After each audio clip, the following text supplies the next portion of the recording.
Pemirsa, bakal calon presiden atau baca pres yang diusung Koalisi Perubahan untuk Persatuan atau KPP, Anies Rashid Baswedan menegaskan pihak-pihak yang merasa akan kehilangan kekuasaan pada pemilu 2024 nanti tidak mengerti prinsip dalam demokrasi.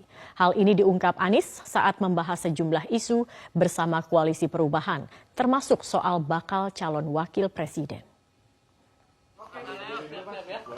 Calon Presiden Koalisi Perubahan Anies Baswedan bertemu tim 8 partai pendukung di Sekretariat Koalisi Perubahan di kawasan Jalan Brawijaya, Jakarta Selatan.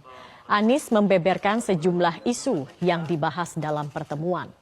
Anies juga menjawab pertanyaan soal perubahan yang akan dilakukannya jika terpilih menjadi presiden saat konferensi pers bersama KPP di Jakarta pada Jumat.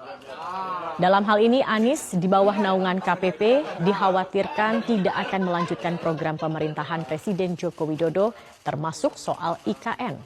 Anies menegaskan agenda perubahannya terdiri dari perubahan dan keberlanjutan. Anies mengatakan sedikitnya 3 isu perubahan mulai dibahas, diantaranya terkait kemiskinan dan biaya hidup, kebutuhan pokok yang harganya tinggi, serta lapangan pekerjaan. Sementara ditanya soal bakal calon wakil presiden, Anies mengakui ada pembahasan soal itu.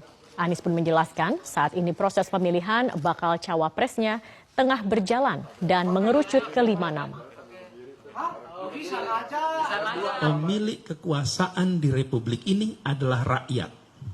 Jadi ini tidak sedang berbicara tentang hilangnya kekuasaan, pindahnya kekuasaan. Kekuasaan tidak pernah pindah. Kekuasaan itu adanya di rakyat.